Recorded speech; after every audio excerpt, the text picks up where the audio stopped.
Alright, we are back with another day of 9.4. Today what we're going to do is we're going to take what we learned in day 1, which is factor the greatest monomial out, and then we're going to solve the equation. So here are your answers to day 1.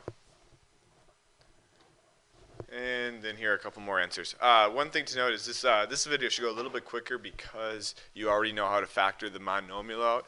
So yesterday's video got a little bit longer just because we learned 2 new skills in that. So today what we're going to do is we're just going to start by factoring out the GCF for the greatest monomial, and then we're going to solve for x. So here the GCF is 2x.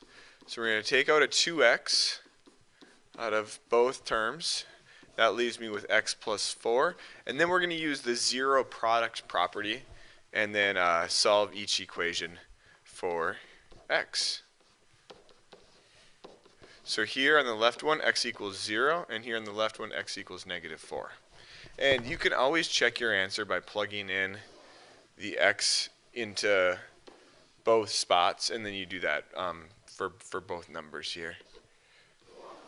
And you can see that it'll equal 0. Alright, if it's not set up like the other one, here it's not equal to 0, we have terms on both sides, you're just going to bring the n term or the x term or whatever it is to the left hand side, and then you can factor out your GCF. So here the GCF is 3n, so we're going to divide out 3n from both sides or both terms, and we're left with 2n minus 5.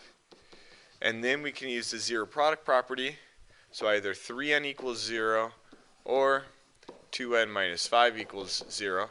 The left one is easy, it's n equals 0, and the right one we're going to add 5 to both sides, and then we will divide by 2. And you can either say 5 halves or you can say 2.5, doesn't matter. Here are just a couple more examples. This one there's no number to factor out, so we're just going to factor out an a. Divide by a, divide by a, and we're left with a plus 5.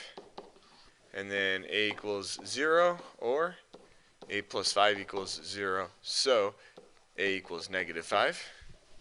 The second one we're going to factor out a 3s, so divide each term by 3s, and you're left with s minus 3, so s equals 3s equals 0, so s equals 0, or s minus 3 equals 0, so s equals 3.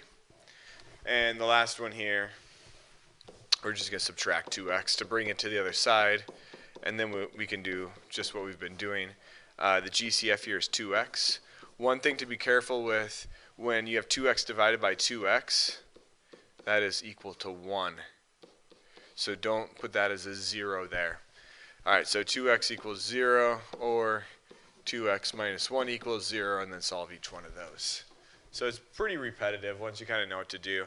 I'm going to do 2 more problems here. We have 4a squared b minus 10ab squared. This has more than one variable. You're going to take out the largest whole number out of 4 and 10, which is 2.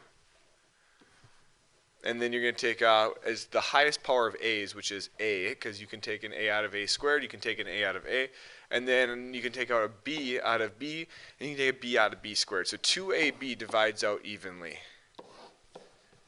And we're left with, on the first term, 2 and an a minus 5 and then b. That's what you get when you divide there. So that would be the factored form of that one. This one is 8x to the 7th plus 4x to the 5th. This is a trinomial. And so what I see is I can take out a 4. And then the highest power of x that I can take out is x squared. So I'm going to divide each term by 4x squared. We're going to factor that out. So we're left with 2x to the 5th plus x to the 3rd minus 4. And that would be your factored form there. So just to note, these are not equations. There's no equal sign on them. They're just expressions. So we're just factoring here. So don't, and technically you can't, solve expressions. Just factor. So if it doesn't have an equal sign, you're not going to be solving anything. Here's your assignment, page 578, 27 through 45. I will see you guys in class.